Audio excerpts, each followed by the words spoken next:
pessoas! Boa tarde! Quarta-feira, 17 horas. Hoje é dia de dar uma segurada, então vem comigo que o papo é bom e hoje eu estou recebendo um convidado que foi o primeiro convidado que eu recebi quando a gente juntou o estúdio com a corretora e eu tô muito feliz, tô com muita satisfação de receber ele aqui, porque a primeira vez que ele veio aqui eu tinha até tinta branca no cabelo, pra vocês terem uma ideia do momento que a gente tava. Antes de apresentar ele para vocês, deixa eu contar o seguinte, vamos fazer os nossos agradecimentos aos patrocinadores. Grupo Fetra, facilitando seguros, multiplicando negócios. Tecnorisc, gerenciadora de risco. Wagner, reguladora de sinistros, transformando desafios em soluções para os nossos clientes. Líder Pronta Resposta. Conte com quem está preparado para proteger o seu patrimônio. Buoni, tecnologia que aproxima. EcoResponder Serviços Ambientais. O seu negócio precisa de um grande parceiro, principalmente nos momentos mais difíceis. Pessoas, olha só, hoje a gente vai fazer uma avaliação dos 12 meses de implementação da Lei 14.599 de 23.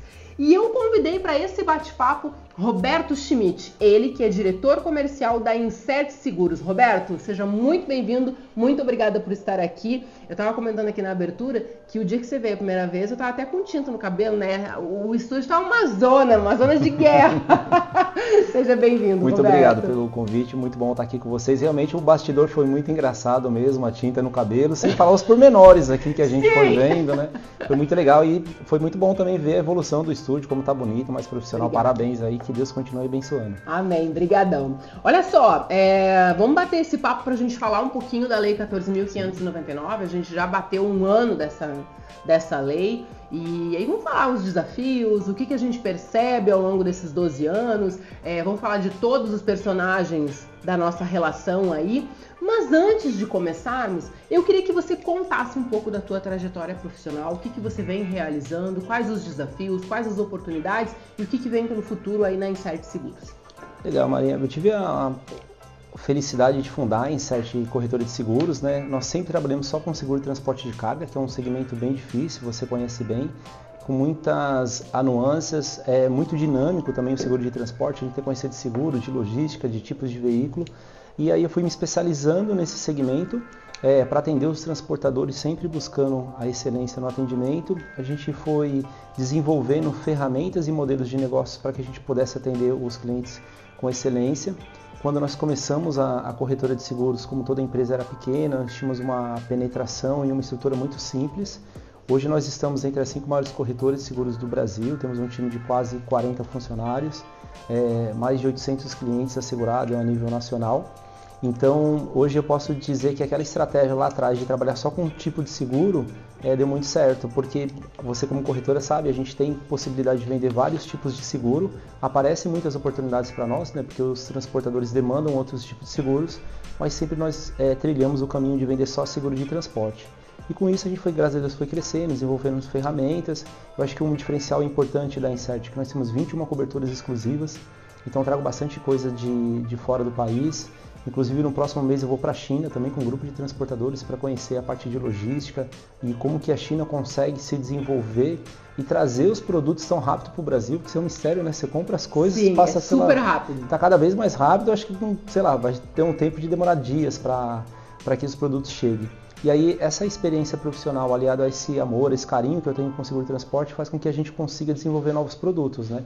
E aí quando veio essa lei, virou de ponta cabeça, porque os transportadores perguntando, os embarcadores também, né? Então vai ser um bom momento para a gente discutir da lei, falar um pouquinho da implementação, como que foi esse período de maturação também.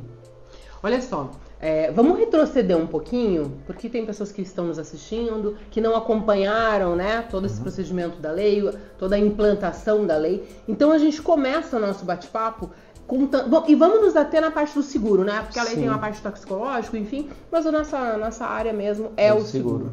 Então, o que a Lei 14.599 de 23 fala sobre a parte de seguro e quais são os problemas ou lacunas que ela pretende solucionar? Legal. Maria, tem um ponto antes que eu acho interessante dizer, que essa medida provisória que foi lançada foi no último dia do Bolsonaro, provavelmente um dos últimos atos quando ele era presidente. E como o Bolsonaro sempre teve apoio dos transportadores, e essa medida provisória tinha um período aí de 90 dias, né, de 60 mais ou menos, que ela poderia ser mantida para votação, todo mundo achou que essa lei ia cair. Ele fez isso dia 29 de dezembro, então a gente estava de férias recebendo milhões de e-mail, notícias e tal. E a gente, será que vai passar? Será que o novo governo vai derrubar essa lei ou não? Não fez, o novo governo manteve, essa lei foi para votação, fizeram alguns ajustes e aí se tornou de fato lei. Então era uma medida provisória e ela se tornou lei. Quando se tornou lei, em 5 oportunidades houveram tentativa de suspender essa lei por medidas provisórias ou por outros artifícios e o Congresso Nacional e a Justiça de forma geral manteve a lei vigente. Então era bom dizer porque a gente passou um período, você deve lembrar bem, de um limbo. Será que vai cair essa lei? Será que não vai? Será que vai funcionar? É isso, né? A gente tem um termo engraçado no Brasil, dizendo, será que essa lei pega ou não pega, né? Então, enfim, aí a gente passou por esse momento. Por que eu estou comentando isso? Porque durante esse período, nós ficamos, de fato, o mercado segurador como um todo e os transportadores pensando, poxa, o que vai acontecer? Porque a gente não tinha certeza da permanência da lei ou não. E aí depois que essa lei foi de fato sancionada e a gente percebeu que ela pegou de verdade. E aí tiveram tentativas, inclusive, de não colocar ela em vigor, liminares, essas coisas. Eu lembro que a última foi protocolada um dia antes do Carnaval. Olha que situação, assim, para todo mundo... Que é para ninguém ficar esperto e ligado. Atenção, exatamente, uma cortina de fumaça. Foi mesmo. E aí, graças a Deus, essa lei passou. E o que mudou na prática, né? Antes o seguro RCF-DC era um seguro facultativo, ele não tinha obrigatoriedade de ser contratado, e aí ele tornou-se um seguro obrigatório, assim como o RC-TRC. Então o RC-TRC desde 1966 era um seguro obrigatório, que é o seguro de acidente, e aí o seguro de roubo tornou-se obrigatório para o transportador também. Junto com essa lei, o governo entendeu que era necessário colocar o seguro do RCV, que é um seguro de responsabilidade civil para danos a terceiros, né, danos materiais e corporais. Então o que significa que todo veículo transportador que cometer um acidente ou causar um dano a terceiro, ele precisa estar cobertado por uma apólice de seguro. No meu entendimento, Maria, essa é uma lei muito benéfica para a sociedade de uma forma geral. A gente sabe que em outros países, ou até mesmo aqui na América Latina, a gente não precisa nem para a Europa e para os Estados Unidos, seguros são obrigatórios, principalmente de terceiros, né? Em alguns países você só sai do carro com a concessionária, você só compra um carro se você tem uma apólice emitida. No Brasil não é uma exigência legal, mas com essa lei tornou-se obrigatório para os transportadores. Então, no meu entendimento, foi um ganho. A dificuldade que eu vi nesse primeiro momento foi que a lei colocou essa obrigatoriedade, inclusive para autônomos e agregado. Porque quando o veículo é frota própria, para o transportador é um pouco mais fácil ele fazer a contratação desse seguro. E aí começou um desafio de operacionalizar essa lei. Porque o DC tornando-se obrigatório, relativamente era fácil a gente conseguir fazer as averbações e a operacionalização dele, porque já existiam alguns clientes que contratavam um seguro de roubo. Então, com esse andamento, a gente começou a criar uma nova discussão, que era a questão do seguro do RCV. E aí um que deu bastante barulho, você deve ter acompanhado com os clientes também, era a questão das DDRs dos embarcadores. Que aí os embarcadores, não, mas meu seguro está valendo, independente da lei, eu quero que prevaleça meu seguro. Eu que mando, eu que sei, eu que entendo de seguro, vocês entendem de puxar carga. É isso mesmo. E aí tinha uma situação, ainda permanece uma situação difícil, que os embarcadores normalmente são grandes grupos econômicos, e aí usa a força econômica para, como que eu posso dizer assim? Eu tenho o poder econômico, eu dito as regras. Eu que vou dizer como que as coisas vão funcionar. Eu te contrato, se você quiser desse jeito, se não quiser... Se quiser bem, se não quiser bem também. Jeito, E aí foi uma dificuldade muito grande, mas os transportadores também, uma coisa importante dizer, que os sindicatos de forma geral no Brasil apoiavam essa lei e os transportadores de forma geral queriam. Porque o que acontecia para o público que está nos assistindo, os ADDR, que é um termo que significa dispensa de direito de regresso, isentava a seguradora do embarcador de fazer um ressarcimento junto ao transportador. Mas qual era o risco que tinha? Caso o transportador deixasse de cumprir qualquer situação, a seguradora podia pedir a subrogação e pedir para ele essa indenização. Com a lei, ficou claros todos os papéis, a obrigatoriedade do transportador contratar o seguro de acidente e de roubo, o embarcador também pode contratar, mas a parte do gerenciamento de risco, PGR, ficou tudo determinado por lei, Maria. E eu acho que isso foi um grande ganho. Porque antigamente se discutia como que eram as relações, agora está na lei. E a lei é que nem decisão judicial, a gente não discute, a gente cumpre. Então tá claro quais são essas regras, né? Quando tu fala a gente, cumpre a gente, tu e eu só. Porque assim, né? Tem umas seguradoras, né? Assim, a gente fala, né? Tu cumpre, eu cumpro, nós cumprimos, quiçá, não sei, porque, né, a gente tem, nós vamos chegar nesse ponto aí, que isso nos, assim... Nos entristece como profissional. Nos decepciona. Sim. Né? Tu pega coisas que tu diz, tá, mas e aí? Né? Tu vai cumprir? Eu cumpro, mas e tu? Não, tu não. Tu pode fazer porque tu é grande, tu faz o que tu quiser, não dá. Vamos antecipar para o público ficar curioso? Bora. O que a gente estava discutindo antes de começar a gravação, que algumas seguradoras, infelizmente, não vêm cumprindo a legislação, estão emitindo cartas de DDR com um período muito longo. Eu peguei alguns casos na corretora que o seguro havia vencido de 2022 e eles renovaram de 2022 para 2026. Então, assim, negócio super difícil. Retroagiram a vigência e ainda estenderam para 2026 para usar o artifício que aquela pólice tinha sido... Tá vigente ainda, se ela tá vigente, ela segue... Não, e foi emitida antes da lei, né? Então, assim, poxa, é uma situação muito ruim. Outras situações impositivas das seguradoras. Eu tive o cuidado de conversar com essas seguradoras e quando eu vi que não havia consenso, eu fiz umas denúncias na SUSEP. Claro que isso causa um mal-estar comercial. Causa um desconforto, né? Sim, mas a gente tem que correr, assim, tem que ir atrás do que é certo, né, Maria? A seguradora sempre fala em lisura das relações, transparência, conceito de boa-fé. A gente não pode mentir no questionário, o segurado tem que falar a verdade das relações e tal. Ok, então se a gente tem que seguir esse parâmetro, tem que seguir o outro também de cumprir a legislação, né? É uma via de duas mãos. Sim. Né? Funciona para ti, funciona para mim. Mas eu vou te falar também assim, ó. Além de perceber isso nas seguradoras, e aí essa mudança de DDR agora virou carta conforto, né? Sim. Que só mudou o nome. Essa aceitação de o transportador vai ter uma pólice de roubo de carga, mas o monitoramento eu aceito que seja feito pelo embarcador e coloco isso numa pólice. A gente não tem só a seguradora não querendo cumprir a lei. A gente tem também o transportador que não quer cumprir, a gente tem o embarcador que ele não quer cumprir a lei. E isso é muito preocupante, porque a gente segue conhecidos como o Brasil do jeitinho, né? O país do jeitinho, todo mundo faz um jeito. E aí a gente tem uma lei para absolutamente nada. Eu acho que teve uma adesão, eu vou te falar da minha carteira, a gente atende mais de 800 transportadores, a adesão foi boa, alguns grandes embarcadores multinacionais conhecidos relutaram um pouco mais, mas eu tenho um caso, por exemplo, de atender um grande embarcador, uma das maiores indústrias de alimento do mundo, que aderiram à lei. Aderiu numa boa. O que acontece também, e aí eu entendo, eu sei que a legislação nesse caso tem que ser mais forte, mas existe também um outro lado, que algumas empresas não tinham provisionado esse custo, tinham contratos e bids fechados lá atrás, que não tinham essa questão do seguro. Então o que eles fizeram assim, cara, eu vou manter do jeito que está e quando eu for renovar esses contratos, eu readequo os preços, as condições e foram fazendo. Eu senti isso. O que acontece também, Maria, que infelizmente muitos corretores não são especialistas em seguro de transporte. Então, por não conhecer profundamente, quando ele tem uma devolutiva de outro corretor ou de outra seguradora, ele acaba aceitando, imaginando que aquilo é uma... Ele trava, né? Ele não sabe para que lado que ele vai. Ele não tem conhecimento técnico para poder discutir. Como a gente é especialista, a gente sabe da lei, consegue falar, o nosso trânsito é muito bom dentro das companhias também, a gente conseguiu evitar isso, né? E eu tive a felicidade também de participar de uma reunião, uma pena que a gente não pôde gravar, mas o que acontece foi a OAB junto com o pessoal de direito seguritário e chamaram 2 juízes para dizer qual que era a visão dos juízes perante a lei, né? E os juízes se colocaram dizendo assim, claro que todo julgamento tem os processos, tem as partes, mas eu vou te falar de âmbito geral. Existe uma lei que para nós é claro que a obrigatoriedade do seguro de roubo tem que ser do transportador. Se outra empresa quer contratar, se outra empresa te der um documento, né? Teve um juiz que estava bem humorado, ele até usou uma expressão muito comum, para nós é um papel de pão. Não adianta você levantar uma carta, uma DDR, uma carta conforto, dizendo que está isentando uma lei. Nenhuma empresa privada tem força de lei sobre uma legislação. Então, se chega um caso para a gente julgar, onde o seguro é obrigatório e o transportador diz que não cumpriu porque recebeu um papel de uma empresa privada, isso não tem valor legal nenhum. A gente vai condenar que o transportador faça o pagamento, né? Então é importante que os senhores transportadores percebam isso e os colegas corretores também, porque está tudo bem até não dar um sinistro.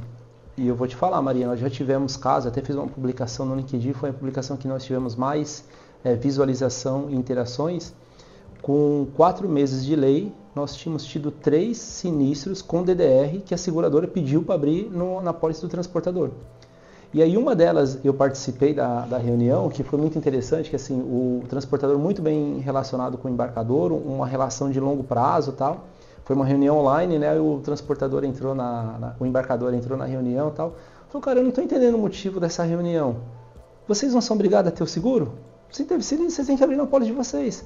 Aí o transportador, poxa, mas e a DDR e tal? Eu falei, não, você está confundindo uma coisa com a outra. E a lei? Por sorte, Maria, nós havíamos feito a orientação. Essa transportadora é uma transportadora que tem consciência das coisas, entendeu a legislação e a gente estava verbando a carga. Então a gente conseguiu fazer a indenização, tudo, mas mesmo assim meu cliente queria saber, poxa, como se você me dá DDR, se você faz isso, né? Então esse foi um exemplo, nós pegamos outros dois, que é uma coisa importante que foi assim, gente, não foi que a seguradora do embarcador indenizou e pediu ressarcimento. Ela não deixou nem abrir o sinistro na pólice dele. Abre na pólice do transportador, não é obrigatório. Então isso é importante acontecer. Mesmo tendo DDR. Mesmo tendo DDR. Então isso é importante. E algumas tratativas de e-mail dizendo que caso houvesse sinistro, tipo documentado pela parte do embarcador do transportador, né? E como a gente fez a orientação e graças a Deus os clientes seguiram a nossa orientação de ter feito a verbação, a gente conseguiu indenizar. Então isso ficou um recado importante também. E aí depois que eu fiz essa publicação, eu recebi vários outros colegas do mercado dizendo assim, cara, aconteceu a mesma coisa comigo, parece que a DDR não existe. Então é importante que o mercado saiba que a DDR é teoricamente... Um proforma. É uma nuvem de fumaça. Porque né? se um papel de pão mesmo. Papel de pão. E aí tem uma fragilidade do transportador que, de novo, se tiver uma demanda judicial, é como se fosse uma habilitação. Você não tem opção de ter ou não habilitação para você dirigir, você tem que ter habilitação. Você tem? Não tem, então paga. Tá condenado, mas não, tá condenado, não tem isso, eu não posso dar uma... Então isso é muito importante, mas a gente foi tendo sucesso, nós tivemos na corretora um aumento do faturamento em função dessa nova lei.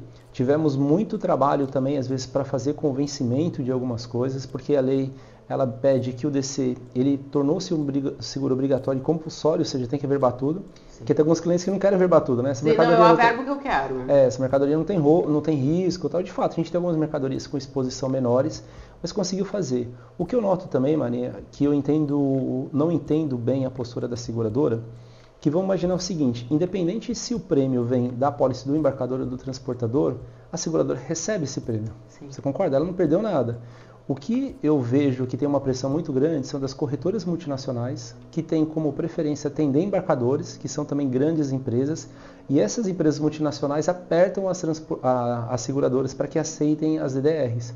Porque se a seguradora olhar, ela vai arrecadar o prêmio de toda forma. Dependendo, ela está arrecadando duas vezes. Duas vezes. É o que está acontecendo na nossa carteira. Exatamente. O embarcador ele está verbando dele e o transportador que não tinha de roubo, agora tem. Sim. Então ela está ganhando duas vezes, né? Então, nesse caso, eu não entendo por que da seguradora ter essa postura. Outra coisa que eu penso também, que funciona assim. Você imagina pegar a maior indústria de alimento do Brasil e ela está com uma sinistralidade muito alta no transporte. A seguradora para rever a pólice dela e ver tudo que aquele segurado tem nela. Tem o PROPT, tem o saúde, tem tudo. Ele olha o transporte e fala, cara, pelo bolo tá dando lucro, não vou mexer nessa conta. Quando é o transportador, normalmente em estruturas menores, se a pólice dele não está dando resultado, não está performando, a seguradora vai lá, aperta um pouco o gerenciamento de risco, agrava a taxa. Ou seja, para a seguradora é muito mais fácil lidar com o transportador em uma situação de ajuste de apólice do que o contrário. É que com o embarcador a impressão que dá é que a seguradora abre as pernas. É isso aí. Né? Tipo assim, tá, eu vou aceitar porque ele está me pagando bem. E o transportador é como se ela fosse uma mãe meio carrasca, né? Uma coisa mais... Tipo, não, e eu vou, e de repente ela tira a proposta, sim, o mercado se conversa, o transportador acaba ficando sem cotação. Sem falar que a gente até agora, 1 ano depois de lei, e eu nem coloquei no nosso roteiro, mas vou puxar aqui que eu sei que você vai bater um bolão, a gente não tem um produto para atender o transportador. Você fala de qual produto? A gente não tem o transporte nacional, é o RISC, né? A gente pega hoje a proposta do transportador, o RCTRC, ele não é o RISC, nem é de roubo. Então ele não tem um produto que atenda ele de fato em qualquer situação. A gente tem o transportador que o embarcador que atende. Então assim, ainda a SUSEP não se movimentou, não criou, não unificou as apólices, porque daí isso gera um baita problema também. Né? A gente sabe aí que tem corretor, tem transportador que bate o pé e não quer fazer. Entende? Então assim, e tu fica refém como corretor. Tá, eu faço, não faço, eu vendo só acidente, eu tranco o pé, perco a conta de acidente, entende? Isso é difícil, Maria. A gente tem uma situação, como eu te falei, como a gente tem 21 coberturas, né, eu acredito que a gente consiga atender todas as demandas dos transportadores. Essa questão de fazer só o seguro de acidente, às vezes acontece, né? Mas a gente convencionou lá na empresa que nós vamos abrir uma exceção, já que tornou-se um seguro obrigatório, porque nós corretores temos uma responsabilidade civil também, né? Se a gente orienta errado o cliente, a gente pode ter algum tipo de punição. Então a gente diz, olha, a legislação não permite, tem que ser os dois seguros, né? A gente perde cliente com isso, ou a negociação demora mais, ou tem situações que a gente percebe que o cliente contrata assim meio pro nariz, torce um pouco o nariz e tal, mas é a legislação. O que eu noto também, Maria, é que existe uma percepção diferente. Se essa lei tivesse entrado, acho que uns 5, 6 anos atrás, eu acho que a penetração dela teria sido pior. Hoje nós temos clientes mais conscientes, eles têm noção do risco que acontece. Alguns já tiveram de sabor de ter uma carga roubada, o embarcador receber pela apólice dele e essa seguradora retroagir a cobrança, subrogar o direito de cobrar o embarcador. Para quem não está entendendo o que a gente está dizendo, é que quando o seguro de embarcador é feito e isenta o transportador e há um sinistro e a seguradora entende que o transportador não cumpriu a regra, ela paga o dono da mercadoria, né, o que nós chamamos de embarcador, e ela cobra o transportador por aquela falha. Subroga ele. E aí é super difícil porque ela tenta com uma tratativa extrajudicial e quando ela entra por uma estratégia de negócio dos advogados, o que eles fazem? Eles apreendem os caminhões. Então eles já pedem a apreensão dos documentos do caminhão, então o documento fica de posse deles, eu não lembro o termo jurídico correto, mas ele já não pode vender. E aquele valor daquele bem fica assegurado como uma possível perda da ação como garantia de pagamento. Eu falo isso porque eu tenho vários transportadores meus que têm caminhões hoje que estão bloqueados judicialmente como garantia de pagamento. Isso é muito difícil porque causa um mal-estar danado. Normalmente as seguradoras ganham essas ações. E aí a gente sabe que a correção dos juros no Brasil é muito alto, né, os juros judiciais. Então ações de 300, 400 mil se tornam 1.200.000 muito fácil de fazer. E aí a seguradora já tem o caminhão dele penhorado. Então para ele reter esse processo é muito bom. E aí uma conta que eu sempre faço, Maria, com os meus clientes é dizendo assim... a gente tem até uma simulação, depois posso até compartilhar com você, quanto custa uma ação judicial e quanto custa uma averbação de seguro. Porque às vezes o cliente fala assim, mas se eu averbar tudo que o meu cliente transporta, cara, vamos colocar uma taxa média de mercado, vai, 0,5. Se você transporta 10 milhões de mercadoria, que é bastante, vai dar 5 mil reais de seguro. Parece muito, mas qualquer ação judicial que você tiver, só o custo que você vai ter de honorário dos advogados, o risco que você vai ter, né? Então a gente sempre leva essa situação para o cliente. E aí tem uma outra situação também, gente, é lei. Então, só o seguro garantia que ele vai precisar contratar já sai mais do que a averbação. É verdade, que ele tem que dar de garantia para isentar, né? Que daí ele bota uma pólice lá e já era. Sim. Mas é muito mais alto do que os 5 mil que ele vai averbar. E aí tem outras situações, Maria, aquela situação, o medo de perder essa indenização, a preocupação, será que não vai vir outro? Porque às vezes você fica, poxa, eu já tive 3 sinistros, o meu embarcador recebeu, eu recebi uma ação. Eu te falo que como a gente convive muito com transportadores, a gente vê esses receios deles, né? Então eu acho que essa lei ajudou nesse sentido, a penetração é maior, algumas companhias fizeram composições de deixar uma taxa para o cliente que tem o ADDR, uma taxa reduzida, a gente chama de segundo risco, para tentar fazer uma composição. Lá na corretora o que nós fizemos muito foi criar umas apólices ajustáveis. Então a gente pega a movimentação mensal do cliente, multiplica por 12, né, olha o resultado dele, aplica um desconto naquele valor que daria e emite uma apólice com 12 ou 18 meses de vigência, porque assim fica mais competitiva para o segurado, a seguradora fica também com uma previsibilidade de prêmio maior, então isso vem funcionando dentro da corretora, né? Mas de forma geral eu acho que a lei assim, foi positiva, teve muito barulho no começo, agora está mais apaziguada as situações. As reuniões estão mais... E uma coisa também, Maria, que eu tenho que falar, que a gente não está aqui só para jogar pedra no embarcador. Antes havia um desconhecimento da lei muito grande. Então eles não sabiam se era realmente uma lei, se não era, se ia pegar ou não. Agora todo mundo já sabe da lei. Então as conversas é muito mais assim, cara, eu consigo te pagar esse ad valorem do seguro, mas na renovação do seu contrato. Esse ano fiscal nosso já está fechado e não tinha essa verba. Então o que eu percebo também é que com o decorrer do tempo, cada vez mais os transportadores vão fazer a averbação. Eu já vi também, Maria, do outro lado que eu também atendo embarcador, alguns clientes falam, cara, graças a Deus. Porque eu tiro a minha operação daqui, transfiro isso para ele, cada um com a sua responsabilidade e tal. Né? Então isso vem funcionando também. É isso. E assim, ó, tu divide o risco, né? Tu divide aquela preocupação. O embarcador, ele também consegue dividir, porque o transportador não é somente um prestador de serviço, é um parceiro de negócio do embarcador. Então eu acho que divide bem.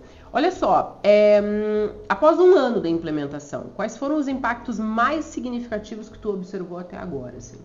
Olha, eu acho que tiveram vários. Vou listar 3 para a gente não se prolongar. Primeiro, que todo mundo voltou a falar de seguro de transporte de uma forma mais profunda. Eu acho que isso foi muito legal. Sim, tá na boca. Nós estamos na boca, né? Isso, todo mundo fala. Todo mundo falando, seguradores, transportadores. Eu participo de alguns sindicatos e tive a oportunidade de palestrar, falar com bastante... Eles queriam ouvir muito essa questão.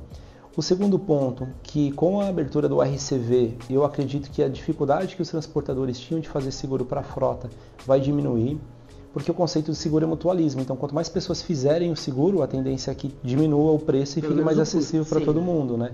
Então, acho que o RCV foi uma mudança importante. A gente desenvolveu um produto lá na Insert para atender a nossa carteira. Maria, nós conseguimos ter de penetração 96%. Que bom. É um absurdo, assim, é muito bom, né? Os 4% que não compraram são clientes que transportam 100% com frota própria, que já tinham o seguro de RCV contratado. Então, os clientes entenderam que era um produto bom. A diferença também é que no produto que nós fizemos não tem vínculo com placa, então não precisa fazer vistoria, não precisa relacionar a placa, emitir o documento fiscal, está coberto. Então, eu senti que eles olharam para isso e falaram, pô, que bom que eu tenho essa questão. Porque quando você tem uma frota grande, você tem o seguro e usa pouco autônomo agregado, teoricamente você está pouco exposto com danos causados por terceiros. Mas se você usa muito agregado autônomo, aí você não tem totalmente jeito. Exposto. Está todo mundo exposto. E normalmente o autônomo ele não tem um lastro financeiro. Então se ele bate num carro, ele não consegue pagar, se ele causa um prejuízo maior. Na verdade, ele não tem nem lastro para isso, né? Ele não tem para onde correr. Né? E normalmente assim, aí vira uma briga. O cara fala que não vai pagar, é uma situação difícil, né? E aí quando a vítima percebe que está transportando para uma grande empresa, porque nós temos alguns clientes que locam o cavalo mecânico, mas a carreta é dele, e a carreta é logotipada. O que a vítima faz? Vai na empresa e fala, óbvio, tá aqui, meu amigo. E aí agora a gente tem a questão das redes sociais também, que é muito complicado pro bem e pro mal, né? O cara vai lá tudo e fala... Tudo tem um vídeo, tudo tem um... isso aí. Com certeza. O caminhão de fulano bateu aqui, tá se negando a pagar e tal. Então tem esse risco de exposição. E aí com o seguro do RCV, isso foi normatizado. Outra coisa que a lei trouxe também, ela colocou qual era o limite que é necessário para ter na contratação. Por que isso também é bom? Porque às vezes eu causo um dano para você e você fala, mas a indenização é muito baixa. A gente fica nessa discussão. Só que existe uma lei dizendo agora a indenização tem um valor mínimo, tudo bem, mas tem um valor mínimo para fazer. Também é uma segurança para o transportador dizendo, poxa, eu estou cumprindo a legislação, né? Se você está entendendo que é mais ou outra, a gente pode discutir, mas a preservação do meu direito também foi prevista por lei. Então, acho que isso foi um ponto legal. Mas a gente tem, por exemplo, o seguro de vida, que tem uma convenção trabalhista que determina um mínimo para ser contratado, Sim. né? E mesmo assim, a gente já acompanhou vários processos judiciais aí, que o juiz acaba determinando um valor muito maior. Sim. Você acha que isso não pode acontecer também na parte do RCV? Eu acho que vai. Acho que não se pode, acho que vai. Né? Entende? Porque assim, o mínimo, eu vou contratar o mínimo. Daí o juiz diz, ok, mas o mínimo é muito mínimo. Sim. Então agora eu vou aumentar um pouquinho aqui. Entende? Então assim, eu ainda acho que o mínimo teria que ter contratado um teto. Teria que colocar na lei um teto. Entendi. Entende? Um mínimo e um teto, porque senão tu acaba fazendo um negócio exorbitante, né? O que acontece também, que eu acho importante a gente dizer, que a lei tem que valer para todo mundo e todas as classes sociais. Às vezes nós andamos nas rodovias do Brasil e tem um limite de velocidade lá de 80, 120 por hora. E a gente que, graças a Deus, tem uma condição melhor, tem carros melhores que você conseguiria andar em outra velocidade. A gente tem que lembrar também das pessoas que têm carros mais antigos. O cara que tem um Fusquinha, que tem um Golzinho, que tem um Chevette, ele não vai conseguir andar com segurança naquela velocidade. Eu acho que se o governo também aumenta muito esse limite, os pequenos transportadores poderiam ter dificuldade de fazer a contratação desse valor, né? Eu entendo sim que a gente poderia rever isso a cada período, sei lá, 18, 24 meses para tentar fazer uma compensação, mas eu acho que já foi um primeiro passo. A lei foi muito bem escrita, eu causei vários burburinhos falando isso, porque todo mundo fala, não entendi o texto da lei, eu acho que está mal redigida, tal, de verdade, cara. Qualquer um que sabe ler, fica claro o que a lei quer dizer. Eu acho que o ser humano tem aquela coisa de dar uma reclamadinha também, sim, assim, né? Dizer, não gostei da lei. É que eu acho que é esse coisa do eu não gostei da lei, entendeu? Uhum. E aí gira nessa pegada, eu acho. Mas aí vira um capricho, né? Porque se eu não gostei, eu não concordo. E não gostei, não concordei, não vou fazer.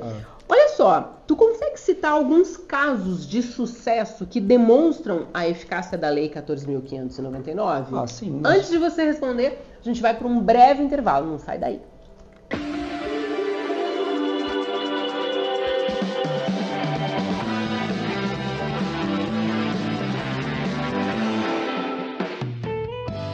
Buoni Gerenciadora de Risco.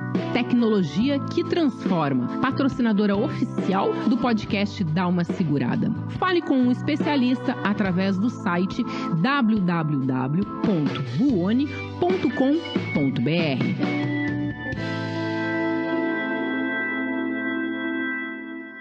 Atuando exclusivamente no ramo de transportes, a Wagner é acionada por seus clientes em situações de acidentes ou avarias com cargas seguradas ou particulares, para tomar todas as providências relativas à apuração da ocorrência, à identificação das causas do sinistro, da extensão dos danos sofridos, ao mesmo tempo que promove o resgate das mercadorias, sempre utilizando as melhores práticas de movimentação que garantam a preservação dos bens sinistrados, aliado aos menores custos, tudo com o intuito de reduzir ao máximo possível os prejuízos decorrentes de cada evento. Além disso, a Wagner promove uma análise técnica rigorosa de cada processo para apresentar um relatório final esclarecedor, completo, que permite a seus clientes entender cada ocorrência em detalhes, de forma transparente, para assegurar a melhor liquidação final de cada evento atendido.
Voltamos! Esse é o episódio de número 88 e a gente está fazendo uma análise aqui dos 12 meses de implementação da Lei 14.599.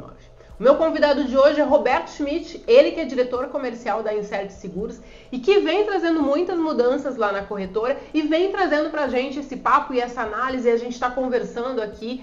E antes da gente sair para o intervalo, eu falei para ele citar alguns casos de sucesso aí, né, que demonstrem de fato a eficácia da lei. Antes dele responder aquele nosso agradecimento sagrado aos patrocinadores, Grupo Fetra.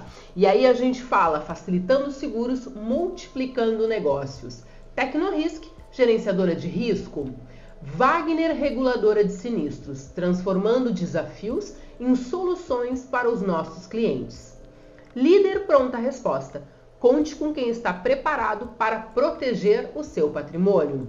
Buoni, tecnologia que aproxima. EcoResponder Serviços Ambientais. Seu negócio precisa de um grande parceiro, principalmente nos momentos mais difíceis. Deixa eu falar um negócio para você que está me assistindo aí e quer ajudar, quer fazer o bem sem ver a quem, nós temos aqui a AMA de Itajaí. Então, se você quer conhecer o trabalho que eles realizam em Itajaí, você pode acessar o Instagram, @AmaItajaí.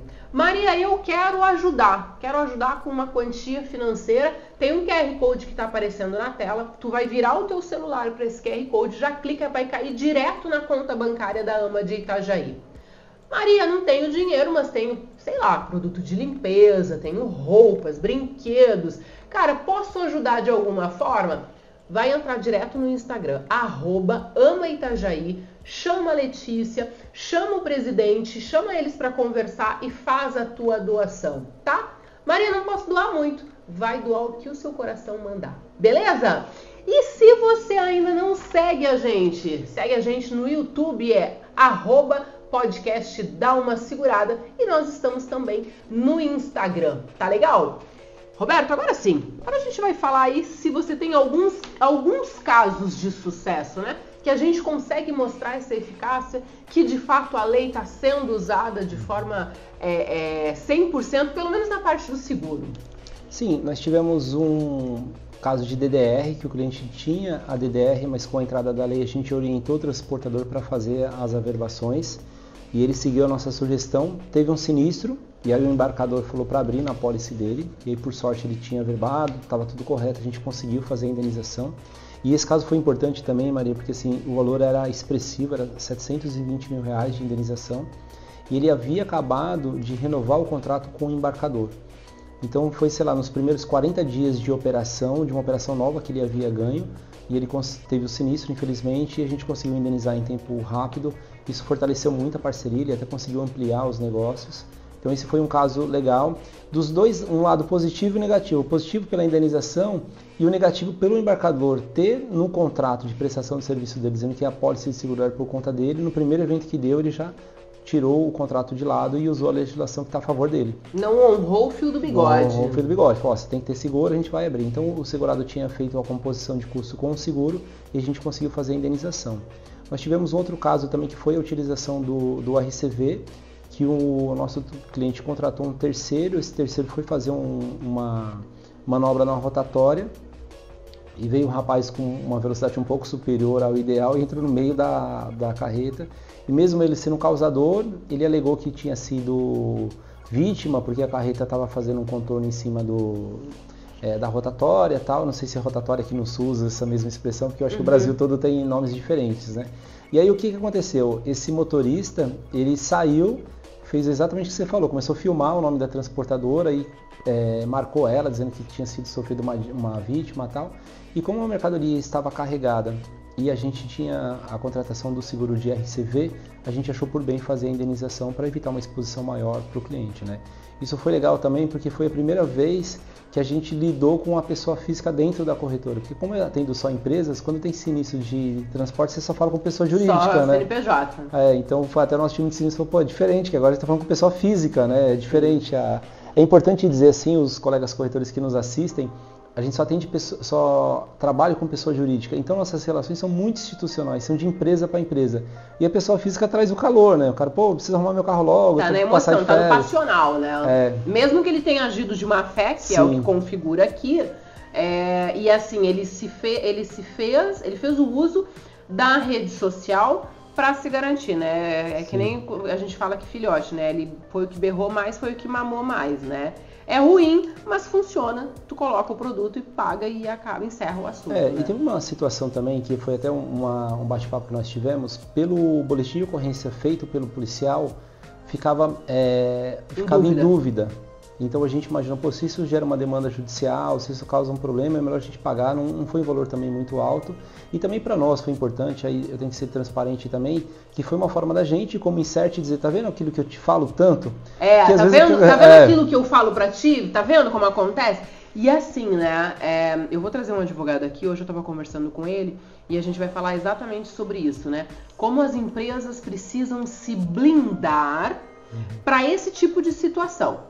Né? Então, assim, por mais que ele estivesse com o seguro, que ele fez a coisa certa, a gente tem que tomar muito cuidado na hora de fazer um boletim de ocorrência. Né? Acompanhar a confecção desse boletim de ocorrência para entender o que foi colocado ali, porque um boletim de ocorrência mal preenchido ou com uma mensagem dúbia, ele acaba com tudo. É verdade. Entende? Então eu vou estar trazendo esse advogado aqui no programa justamente para a gente conversar sobre esses pontos, as empresas, e aí indiferente se é transportador, se é embarcador, como que ele precisa se blindar, né? Quais são os pontos de atenção no eventual sinistro? Deu sinistro, opa, o que eu preciso ter atenção aqui? A gente vive muitos, né? Você deve pegar também na corretora, casos de roubo de mercadoria que o transportador vai fazer a reclamação lá no boletim de ocorrência e coloca o valor total. Quando a gente vai fazer o aviso para a seguradora, ela pede a relação das notas. E depois, para fazer o adendo desse boletim de ocorrência já feito, isso dá um trabalho também. Ou às vezes, quando acontece um acidente em estrada federal e a saque, você tem que fazer um boletim de ocorrência pela Polícia Federal e outro pela Polícia Civil, né, relacionado ao saque. E aí eu concordo com você, o boletim de ocorrência é muito bem redigido. Nesse caso foi o que aconteceu, o boletim não ficou claro da culpa, né, a gente achou por bem falar, poxa, vamos fazer essa indenização. Então esse foi o segundo caso que deu certo. E o terceiro, que eu acho que foi o mais emblemático que nós tivemos, foi uma manobra feita dentro do embarcador, a carga já tinha sido carregada, ele foi manobrar para sair de lá e bateu no muro do embarcador e causou um dano. E aí a gente tinha um seguro de RCV que causa danos a terceiros e tal. E o legal, Maria, é que o embarcador, uma empresa muito grande, o pessoal conhece muito de seguro, e falou, esse cara não deve ter seguro porque sabia que era autônomo, né? Não deve ter seguro e agora vocês têm que pagar e tal. E aí o transportador todo orgulhoso, não, tenho seguro sim, eu compro a lei e tal, essas coisas. Tal. Ah, mas é muito recente, eu achei interessante porque eu comecei a conversar com o rapaz, e aí ele achou que no início não existia, que a gente estava de alguma forma, eu falei, não, cara, mas desde que a gente fez a verbação, tem essa cobertura e tal, e aí nós conseguimos fazer a indenização para ele. Nesse caso foi até interessante que a indenização, eles acabaram abrindo mão da indenização. Eles têm um time de preservação e manutenção dentro do próprio escritório, e quando eles chamaram para fazer, cara, muito baixo o valor, já tem material aqui, então acabou não fazendo. Mas qual que é a percepção que é importante, Maria? Eu acho que os transportadores que assistem, os corretores também é importante dizer, o seguro funcionou a ponto do cliente se sentir em posição de vantagem. Não se sentir melhor do que ninguém. Mas, cara, eu estou cumprindo a legislação, eu tenho seguro, vou usar o seguro. E eu acho que é uma sensação de orgulho pra caramba, né? Tu poder dizer, não, peraí, não, eu cumpro a lei, amigo. Peraí, você tá achando que aqui é bagunça? Não, eu cumpro a lei. Então, eu acho que essa pegada do transportador, poder bater no peito e ser dono do seu negócio na amplitude total de tudo isso, eu acho que é muito legal. Isso é uma coisa que eu digo também, Maria, assim, o transportador, quando ele contrata o seguro, ele não contrata só uma indenização, ele contrata um serviço, uma assessoria. Então, quando você tem um sinistro, por exemplo, e você vai lidar direto com a vítima, tem o calor da emoção, é tudo mais difícil. O segurador tem uma estratégia, tem uma estrutura para fazer esse atendimento. Então, quando você tem uma demanda dessa, tem regulação, tem foto, tem previsão de prejuízo, para onde que leva essa mercadoria, para onde que não leva. A seguradora te dá todo um respaldo jurídico e o que é mais importante, uma vez feita a indenização, todo aquele salvado, aquele material também é um trabalho da seguradora. Então, o segurado às vezes vê a indenização, de fato é o que aparece aos olhos dele, mas por trás ele contratou uma indústria gigante que está fazendo um atendimento, que está dando um cuidado para a carga dele, né? Então, isso é importante. Então, esses casos foi o que nós tivemos sucesso lá. Tivemos bastante trabalho no sentido de convencimento, de falar, alguns torciam um pouco o nariz. Eu lembro de algumas contratações que falavam assim, eu vou fazer, mas daqui a pouco essa lei cai, isso não vai funcionar e tal. Mas aí eles englobam no custo, eles entendem que é um ganho para eles. E aí tem uma situação também ali que eu vejo muito, nós não vendemos seguro de frota lá na corretora só de transporte, né? Mas é muito comum os segurados compartilharem as apólices ou as cotações para saber se está aderente ou não, para ver o que a gente acha como profissional. E eu noto assim, quanto maior o limite que o transportador contrata, mais o histórico de sinistro ele teve. Porque muitas vezes o cara contrata um limite baixo, sei lá, 150, 200 mil, que por uma carreta a gente sabe que é pouco, e eu falo, é muito baixo, surgiram 700, 1 milhão de reais e tal, e aí eles rechaçam no início. Os transportadores que já tiveram sinistro, os limites são altos, porque eles sabem que mesmo pagando mais no seguro, no eventual sinistro, a cobertura, o amparo da seguradora é muito melhor, né? Eles sabem que a borrachada é doída. É verdade. Né? O cara que já teve isso, ele já diz, não, cara, 150 mil é mixaria, não vai funcionar. É verdade. Olha só, na tua experiência, né, e na parte do seguro, tu acha que precisa de alguma melhoria, precisa de algum ajuste? Se você pudesse chegar lá e dizer, olha, na minha opinião, eu mudaria isso aqui, eu ajustaria ou eu melhoraria? Bom, Maria, eu não tiraria a opção do embarcador contratar o seguro, mas criaria um instrumento na lei que proibia a emissão da carta conforto, a carta DDR. Então, as seguradoras ficariam proibidos de dar qualquer documento, seja ele qual nome for, para dizer para o transportador que ele está isento da cobertura do seguro. Porque o embarcador se prevalece desse documento, de novo, usa o poder financeiro, o tamanho dele para impor isso para o transportador, e o transportador fica numa situação muitas vezes acuado, que ele tem que aceitar aquele documento e no fim ele acaba pagando o seguro da mesma forma e não cobrar, né? Eu participei de algumas reuniões que o embarcador falava claramente, cara, esse é um custo seu daqui para frente, não meu. A lei mudou para você, não mudou para mim. Né? É um pensamento muito pequeno no meu entendimento, porque de fato ele está transportando a carga dele, né? É parecido como se aumentar o pedágio e ele achar que o pedágio aumentou para o transportador e não para ele, se o produto dele trafega. Eu já acompanhei embarcador dizendo que ele entende de seguro, o transportador entende de transportar carga. Tem uns que tem isso. Taxativo, assim, sem conversa. Mas eu acho que então mudaria isso, que as seguradoras ficassem proibidas de emitir uma carta de DDR ou uma carta de conforto, né? Uma vigência retroativa. Essas coisas assim, que a gente acompanha. Olha só, tu acha que como que a lei 14.599 se compara com legislações anteriores que abordavam temas semelhantes? O que torna essa lei mais eficaz ou diferente? Eu acho que trazer o seguro de responsabilidade civil obrigatório pode ser um avanço para que os outros seguros se tornem obrigatórios, né? De novo, em países mais desenvolvidos, todos os carros têm seguro contra terceiro, pelo menos, né? Eu acho que isso pode se tornar uma obrigatoriedade. Nós tivemos a volta agora tímida do DPVAT também, daquele seguro obrigatório, mas eu acho que isso pode ter um ganho, né? O governo pode começar a olhar e dizer assim, porque por trás de um seguro obrigatório, todo mundo pode estar pensando, tem um custo, tem um valor a mais que ele vai ter que investir, a gente tem que pensar no outro lado, na vítima. Porque esse motorista autônomo que não tem condições, às vezes, de manter um seguro tradicional, quando o transportador contrata esse seguro, contrata o autônomo bate, a seguradora vai indenizar. Então a gente está preservando a sociedade. Eu estou dizendo para a sociedade que os caminhões trafeganos carregados têm um seguro contra terceiro. Está protegendo a ponta final lá, né? A pessoa que daqui a pouco é atropelada no meio da estrada. É isso. Então acho que foi um ganho e tomara que siga aí para outros seguros também, tornar-se obrigatório. Quais as expectativas para os próximos anos em termos de impacto e evolução da Lei 14.599? Eu sinto bastante isso já acontecendo, de um amadurecimento do mercado, uma percepção que tornou-se lei e não vai cair. Uma coisa que eu usei... Pegou. E assim, olha, uma coisa que eu uso como estratégia e indico para os colegas que estão nos ouvindo aqui, na maioria das vezes que existem reuniões entre embarcador e transportador, que eu percebo que são grandes empresas, eu peço para envolver o jurídico. Porque o jurídico, né, você já deve ter participado dessa reunião, ele vai na lei. Então ele começa a ver os outros debatendo, assim, normalmente eles levantam a mão, já participei de algumas reuniões assim, para falar, cara, tá na lei. Se vai encarecer o custo do frete, se o custo... Eu, como jurídico da empresa, eu vou deixar claro na pauta da reunião que eu sou favorável ao transportador fazer o seguro, a gente tem que pagar. Se isso vai ter uma carreta, então acho que esse amadurecimento está ficando legal. Eu participo de um fórum entre embarcadores, que eles falam de tudo, de gerenciamento de risco, de tecnologia, de seguro também e tal. E aí, vira e mexe, eles lançavam aqueles questionários no WhatsApp perguntando o que umas o pessoal, enquetes. tipo umas enquetes e tal. E aí eu percebia como a lei não tinha valor ou tinha desconhecimento. Até uma das vezes eu achei bem interessante que eles colocaram quem desconhece o teor da lei. E sei lá, tipo, 38% das pessoas desconheciam. Não, e tinha muita gente que desconhece, mas não tem coragem de clicar Exato, e clica outro, né? Exato. E aí o que eu vim percebendo é que eles já foram se conscientizando, né? Então, às vezes eu falava assim, olha, gente, aqui na empresa a diretoria tomou uma decisão que vai pagar agora o de valor para o transportador, determinar uma taxa. Legal, também os transportadores reclamam, mas a taxa é muito baixa, então, cara, a gente não tinha nada. Já há uma consciência deles e tal. Então, assim, respondendo objetivamente, eu acredito que nos próximos 12, 18 meses haverá uma conscientização maior desse segmento.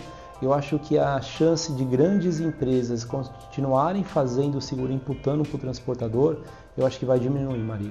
Até porque a gente tem alguns artifícios, confesso que eu nunca usei, mas a gente poderia fazer, essas empresas sempre têm canais de compliance, de auditoria. Se você manda para qualquer empresa dessa multinacional dizendo que existe uma legislação e ela está emitindo um documento que sobrepõe a legislação, sim, a parte do transporte toda perde emprego, né? Porque essas empresas não abrem exceção para coisas mal feitas, né? O que eu acho então é isso. Por que eles não fazem hoje? Porque não estava no bid deles, eles não tinham previsão orçamentária. Então eles começam a tratar isso com antecedência e na renovação dos contratos eles começam a incluir. Eu te falo que eu venho percebendo esse movimento com transportadores. Não é tão rápido quanto a gente gostaria, mas eu percebo vem acontecendo. É. Mas você comenta assim, a gente está falando de grandes embarcadores, de grandes transportadores. A gente tem uma fatia de mais de 70% do transporte rodoviário, que é composto do pequeno e do médio. Sim. E quando a gente fala do pequeno e do médio, esse cara ele não tem, por exemplo, um jurídico constituído na empresa dele. Geralmente a empresa é mais na linha do familiar. Então ele ainda tem muitas dúvidas, ele ainda é muito mais refém do que um transportador gigante. Qual que é a tua análise para esse transportador? Se você pudesse aconselhar esse pequeno e médio, o que você diria para ele? Porque o pequeno e o médio sentiram muito mais do que os grandes, sim, entende? Em termos de investimento, despender este valor do DC, se tornar refém mais uma vez do embarcador, não ter para onde correr, né? Se ficar o bicho pega, se correr o bicho come. Por quê? Porque ele, às vezes, e muitos, né? Ele só tem aquele embarcador e o que o embarcador fala é lei. Então a lei de fato que vem de cima para ele não interessa, né? Porque a lei que ele consome é somente a lei do embarcador que paga o sustento da família dele. Você tem razão. Entende? Então assim, eu queria que você trouxesse esse cenário para o pequeno e para o médio transportador. Legal, bem observado. Até um comentário para você ter uma ideia da nossa carteira, né? De 840 clientes que nós temos, 500 pagam até R$5.000 de seguro por mês. Ou seja, são pequenos transportadores. São pequenos transportadores. Então, a nossa grande massa são esse segmento, a gente tem muito orgulho de atender. O que acontece também, assim, de novo, todo mundo, o seguro transporte voltou à tona. De alguma forma ou não, eles souberam que houve alguma mudança e acabaram questionando a gente e perguntando. Então, para o pequeno transportador, a gente fala muito isso, né? A gente sempre faz as contas, mas então ele fala assim, recebi essa carta DDR aqui, mas então vou pedir para incluir e tal. E a gente liga, o seu Alfredo, o seu João, o seu José e tal. Essa carta DDR, baseada na sua movimentação, não vai aumentar seu seguro. O senhor já paga prêmio mínimo. Então, se eu averbar 100% dos embarques, continua no prêmio mínimo. Ou se não, vai aumentar, sei lá, de 1.200, 1.300 para 1.400, 1.500. Essa precificação, Maria, faz toda a diferença. Ele enxergar que não é uma coisa nada. Ele não tem noção. Às vezes ele não tem noção de quanto isso vai representar, né? Acontece isso às vezes, por exemplo, de fatura. Não consegui pagar o boleto, pede para a seguradora a isenção dos juros. Aí você fala, você sabe que a isenção dos juros custa R$6, R$8, R$12? Então ele tem uma percepção que o valor é maior. Quando a gente começou a fazer isso na taxa, começou a ter uma aderência maior. Outra coisa que nós fazemos também, que para o pequeno é muito importante, dizendo assim, olha, quando você contrata o seguro de DC, o cadastro e consulta você que escolhe, a gerenciadora de risco você que escolhe, o equipamento você que escolhe. Quando você utiliza do embarcador, você tem que se sujeitar às regras e condições deles. E às vezes essa operacionalização sai mais cara do que propriamente pagar o seguro. E aí você tem uma outra vantagem. Como a apólice sendo sua, no eventual sinistro você lida comigo. Se você tem o sinistro do embarcador, você vai ter que ligar com um corretor terceiro. Não que não seja competente, não seja legal, mas a relação é diferente entre o cliente principal e o terceiro. E são interesses diferentes. É verdade. Né? Então, eles percebem isso, né? De falar, pô, eu prefiro tratar com você do que tratar com um colega que eu não conheço. E às vezes é uma empresa muito grande que para ele... E assim, o embarcador sempre recebe a indenização. Isso é uma coisa assim, Maria, que eu falo sempre. Ó, imagina o seguinte, o embarcador vai receber. Você pode não fazer nada, não pode fazer cadastro de consulta, nada. A seguradora vai lá e o que vai mudar é que a seguradora vai subrogar o direito e vai vir te cobrar. E aí, na hora que ela vem te cobrar, cara, ela vem te cobrar com juros, tem os honorários advocatícios e tal. Ela patrola em cima. E tem uma questão também, que a gente sabe disso, a seguradora só entra com o processo judicial se ela percebe que o cara tem lastro para pagar. Se ele percebe que a empresa é muito pequena, que não vai conseguir, ela acaba não fazendo. Mas se o cara tem um caminhão, 2, e é bem o que você falou, é o sustento da família, né? A gente já tem tido transportador, Maria, que a família trabalha. É o marido, a mulher, é até engraçado que ele vai falar com o jurídico, aí você vê que o jurídico ele chama de amor, aí você sabe, é uma relação. Isso, o jurídico é o amigo dele que joga bocha com ele no final de semana. Ou é a mulher que... Então a gente percebe. Então pro pequeno transportador, a gente faz essas contas. Olha, representa X para você. E uma coisa que nós que falamos muito também, Maria, assim, e aí eu já te falo de um lado empresarial, imagina o desgaste comercial que você vai ter com o cliente, num eventual sinistro que você não tenha cumprido alguma regra de gerenciamento de risco, que a seguradora indeniza, e ela pode também dizer assim, olha, eu não quero mais dar DDR para esse transportador, porque ela percebe uma fragilidade, principalmente com o ano de veículo. A seguradora é muito rigorosa com o ano de veículo. Pequenos transportadores, às vezes tem um caminhão super conservado, bom, está em todas as condições de transportar, mas tem um ano um pouco mais antigo. Um caminhão mais velho. Ela vai lá, altera a pólice e fala, só aceita o caminhão a partir de 10, 15 anos. Aí tira o seu caminhão da operação. Então, se você contrata o seguro, vai pagar R$1.800, R$2.000 por mês, você fica livre desse trabalho, né? Então, assim, os clientes entendem. Eu acho que quando era a relação do grande transportador ou do médio para o grande embarcador, era mais difícil. Eu acho que a aceitação era um pouco menor. O pequeno, ele falava, já que virou lei, eles não discutiam muito, assim, muitos achavam que o DC já era obrigatório, então eu acho que foi mais fácil a adesão do transportador menor. Eu noto isso internamente, assim, as demandas que nós tivemos foi do médio para o grande. Os pequenos, virou lei, aceito, vamos fazer. Às vezes o impacto era muito pequeno também. A gente teve esse cuidado, Maria, também quando a gente fez o produto do RCV, que a gente incluiu uma taxa sobre a IS, né? Então a gente mandou para ele, na outra fatura você pagou 10, nessa daqui você vai pagar 12, por exemplo. Então você vai aumentar R$2.000 para ter esses benefícios. Então legal. Porque às vezes você fala a taxa de 0.01, 0.02, ele não entende. Aí às vezes ele tem vergonha de perguntar, ele não... Fala, essa taxa de 0.1, a cada 1 milhão que você transporta custa R$100 de seguro.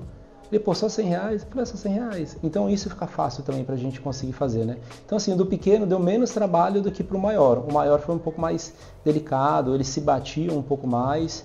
E aí existiu também muita desinformação do embarcador dizendo que essa lei não era para... Eu vi e-mails assim, Maria, ninguém me contou, eu li e-mail dizendo assim, não, essa lei não serve para o nosso segmento de indústria. Caramba. Oi, mas tem uma lei para cada segmento? Lei, não é possível, né? Não estou sabendo. No segmento de indústria essa lei não se aplica, não tem nada a ver, não existe nenhum regime especial para esse tipo de situação, né? Mas de forma geral assim foi uma adesão do pequeno transportador, eles aceitaram melhor, eles entenderam, acho que foi mais fácil do que os maiores. Eu ainda acredito que a gente tenha uma parte de conscientização, a gente ainda tem um trabalho de catequização ainda, sim, sabe? De conversa, de explicar, de fazer o desenho, de vai aumentar isso aqui para você, mas tem, entende? Assim, ainda tem, porque eu percebo que o grande, a preocupação dele é um financeiro, mas não é um financeiro pão nosso de cada dia, é um financeiro maior, né? Com um volume maior, uma proporção maior. O pequeno transportador é o pão nosso de cada dia. O quanto que isso de fato vai interferir? Será que eu consigo negociar o frete? A gente ainda tem um setor bem prostituído. A gente ainda tem transportador aí, por exemplo, que não emite CTS, o embarcador não cobra. Tem um transportador que ele puxa mais barato. Daqui a pouco ele faz a 5 mil um frete. O cara que tem seguro, que paga imposto, que faz tudo certinho, tem que cobrar 8 mil para compensar. Então, assim, eu acredito que a gente tem esse espaço de catequização, de conversa, de conscientização, para que o cara que está na marginal da estrada aí, ele comece a ir para o lado correto. E aí a gente entra numa coisa que eu quero te perguntar. Fiscalização para fazer a lei funcionar. Não vi até agora. Até agora, que nem cabeça de vaca. E a gente falou isso naquele podcast que nós gravamos, tu te lembra? Justamente sobre isso, assim, cadê a fiscalização dessa lei? Maria, assim, eu tive uma oportunidade de estar com o pessoal da SUSEP, né? Não particularmente, foi um evento que eles tiveram, estava próximos e tal. E aí eu fui me apresentar, tal, por sorte uma das pessoas até conhecia a Insert do mercado e tal, e eu dei uma sugestão para eles, fiscalizarem as seguradoras. Porque fiscalizar a transportadora é muito difícil, porque a quantidade é muito grande e tal. Porque se você fiscaliza a seguradora, você tem um ponto focal de emissão de apólice. Então vamos pegar aí, se a gente pegar as 5 maiores seguradoras de transporte do Brasil, deve ter o que? 80%, 90% do mercado. Se eu fiscalizo se aqueles clientes estão com seguro de RCV, estão com seguro de DC, essas coisas, eu já mostro para o mercado uma cadeia muito maior, né? Da onde que veio isso, para você entender, né? Eu gosto muito de estudar, de tentar sempre estar atualizado. E o governo brasileiro, na indústria de bebida, eles começaram a fiscalizar a questão dos impostos, ICMS e tal, essas coisas, na fabricação do produto. Então, conforme o produto sai escoado, ele faz a aplicação da alíquota. Por que eles fizeram isso? É muito mais fácil ele fiscalizar as fábricas, as produtoras, do que as distribuidoras, os mercados, os pontos de venda, né? E depois que eu vi aquilo, eu falei, cara, toda a fiscalização, se nasce na origem, fica mais fácil. Fica muito mais fácil. Então, se ela pega toda a seguradora e fala assim, poxa, eu quero pegar todas as averbações que você tem, eu quero ver se o DC de fato foram averbados, se essa pólice está contemplada com a RCV também, eu acho que seria mais fácil. E a resposta foi? Eles gostaram da ideia, acharam até uma fácil de implementar, mas aí tem sempre o mais, né? Mas falam assim, porém, mas eles falam assim, até a gente, como que fala? Fazer a redação, aprovar e dar o prazo para a seguradora se estruturar, isso demora um tempo, mas ela falou, eu acho de fato muito mais fácil, porque e uma coisa também, uma vez implementada, é muito mais fácil, porque é via sistema, então eu consigo, porque hoje a SUSEP fazem vários tipos de checagem de fiscalização sistêmica, né? É como imposto de renda, né, Maria? Você vai declarar, o governo já sabe tudo, você vai confirmar. Ele pergunta, tipo, mulher, assim, aonde você estava hoje de tarde? Sabendo a resposta, né? Então, pra ver o que o cara vai dizer. A ideia é muito boa, mas a gente percebe esse receio, inclusive, da SUSEP de colocar isso em prática, né? Sim. Porque seria muito mais fácil. Mas ainda assim, como bom brasileiro que somos, ainda tem uma bela fatia que não tem nem seguro de acidente. Não tem nem seguro de acidente, Isso é ruim para o mercado como um todo, é o que você falou, existem transportadores que trabalham na margem do mercado. Se você pega na NTT o registro de transportadores que tem, a quantidade que tem a pólice, tudo bem que tem algumas transportadores que têm mais de um CNPJ por questões fiscais, tem empresas muito pequenas e tal, mas mesmo assim eu acho que a gente tem um oceano muito grande para navegar. É importante também dizer, Maria, que desde que eu comecei a corretora 18 anos atrás, a profissionalização melhorou muito. Era muito, antigamente assim, era emissão de documento em papel mesmo, físico, Sim. Agora está eletrônico, os cuidados estão sendo maiores. Eu acho que os embarcadores, de forma geral, estão mais cuidadosos, as pessoas que compram os produtos embarcadores, porque antigamente você tinha pouca rastreabilidade da carga no sentido documental, né? Então eu emitia um documento físico, te entregava um documento físico, você entregava para o cara que comprou um documento físico. Se alguém rasgou aquele negócio ali, acabou. Molhou, sujou, fugiu no vento, já era. Agora, o governo tem origem da matéria-prima, tem origem do produto acabado, tem origem do transportador, tem origem do comprador, para quem vendeu. Funciona 100%? Não, mas a gente sente uma melhora muito grande. Considerável. Considerável. A gente percebe também a movimentação de cargas no Brasil registrada como um todo vem aumentando ano a ano. Eu acho que isso não é só aumento de produção, é aumento também da parte, como que eu posso dizer assim, eles estão se profissionalizando e estão registrando mais as coisas, né? Então, quando a gente nota de crescimento de carteira, por exemplo, lá dentro da Insert, eu faço 2 separações. Eu olho o nosso crescimento de carteira de clientes já dentro de casa e o crescimento por novos clientes que a gente conquistou. A carteira dentro de casa sempre aumenta muito. E aí quando você vê, não necessariamente os nossos clientes ganharam mais clientes ou aumentaram a operação dele. Então tem relacionado a uma produtividade maior e uma formalização maior. Tem a questão da inflação, sim, porque aí aumenta também o valor de produto. Mas eu noto que está cada vez ficando mais, como que eu posso dizer assim, mais transparentes as relações e mais profissionais, né? A gente tem uma filial em Belém do Pará, e a gente acha que, é um índio que emite o documento e tal, né? Falando com todo respeito em tom de brincadeira. Mas funciona bem, eles têm essa questão, roda bem. Tem uma profissionalização, talvez não seja tão profissional quanto São Paulo, mas também não é tão marginalizado como nós imaginávamos, entendeu? Então, eu gostei disso porque era uma região muito menos fiscalizada que São Paulo, com uma dependência, uma quantidade de roubos muito menor, e a gente nota uma profissionalização. Roberto, olha só, a gente está se encaminhando para o final. Tá bom. E eu te falei, né, que a gente fala bastante, 1 hora passa voando, assim. quais recomendações você daria para os empresários que ainda estão se adaptando às mudanças trazidas pela lei? Eu acho que uma conta assim que é importante eles analisarem é num eventual sinistro, onde o embarcador vai pedir o ressarcimento judicial, quanto isso de fato vai custar, né? Então você pega um valor médio de carga transportada no Brasil, dentro da nossa carteira, de R$280 mil. Então se você tem uma carga de 280 mil roubada, por exemplo, e aí o embarcador pede o ressarcimento, se você for pagar um advogado, ele vai te cobrar de 10% a 20% do valor da causa. Sim. Só nessa brincadeira aí você vai perder no mínimo 50, 30 mil reais, dependendo do advogado. Dependendo do advogado já é 30%. Já é 30%, então ele cobra. Aí tem as custas judiciais também, porque o honorário é uma coisa, a custa judicial é outra e tal. E aí você vai discutir judicialmente isso, o juiz vai ler a demanda e fala assim, cara, mas isso é lei. Você está aqui questionando uma coisa que você é obrigado a fazer. E aí provavelmente a indenização vem acarretada de juros, e aí os embarcadores pedem também lucros cessantes, outros prejuízos, tal, que pode acarretar na indenização, e aí provavelmente esse transportador vai ser condenado. Claro que entre a abertura do processo e a indenização, isso tem um tempo decorrido grande, que aí ele pode usar algumas estratégias como juntar dinheiro, essas coisas que eu acho um pouco difícil de fazer. Então eu acho que o prejuízo é muito grande. E uma coisa que eu aprendi também, Maria, assim, que eu levo para a vida, o certo sempre é a única maneira. Então se você pensar nisso, poxa, eu fiz o seguro, eu cumpri tudo direitinho, tive o azar de ter um roubo, eu vou receber a indenização, o meu negócio continua. Porque numa eventualidade dessa, o transportador pequeno vai parar a empresa dele. Então assim, empresário... Acaba a empresa. Acaba, não faz sentido, é o seu sonho, muitas vezes para abrir uma transportadora você se desfaz de algum patrimônio pessoal, você financia sua casa, você vende um carro que você tinha, ou seja, a estrutura familiar está baseada em um negócio e esse negócio está fragilizado porque você não contrata uma pólice de seguro. Então isso é muito ruim, entendeu? Eu acho que é um risco desnecessário.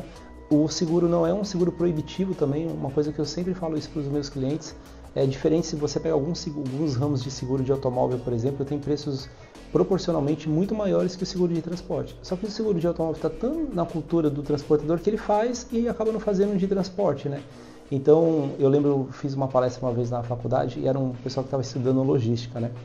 E aí fui estacionar o carro e tinha bastante Golf. Golf sempre foi um carro muito roubado aqui no Brasil, essas coisas e tal. Eu falei, pô, vou usar isso como argumento.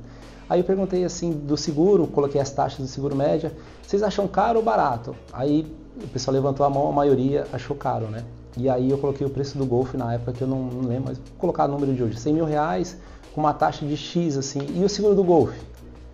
Ai, o pessoal ficou meio sem graça, porque o Golf tem um valor único lá de 100 mil, 100 e pouco, mas a carga, o valor transportado é muito maior, né? Você pega às vezes uma variação de 8 milhões, 9 milhões. Então eu fiz uma comparação para eles, assim. E o seguro de transporte é um pouco ainda mais complexo, que é um seguro de terceiro, né? Então você é de responsabilidade civil. É um seguro de responsabilidade civil. O seguro do carro é seguro de dano. Então se você não contratou e foi roubado, o prejuízo é menor.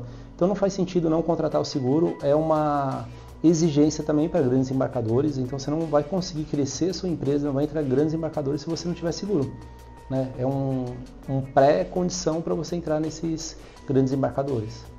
Perfeito. É uma aula, né? Sentar com o Roberto aqui é uma Imagina. aula. Se ninguém assistisse o podcast, eu já aprendi pra caramba aqui. Roberto, muito obrigado mais uma vez.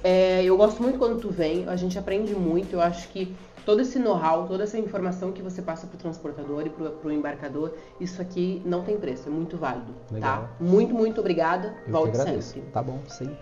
Pessoas, era isso. Muito obrigada. Espero que você tenha gostado. Se você tiver alguma dúvida, se você quiser sugerir algum tema, você pode ir no direct do @podcast, dá uma segurada e diz, Maria, eu tenho uma sugestão. E manda aqui pra gente, tá bom?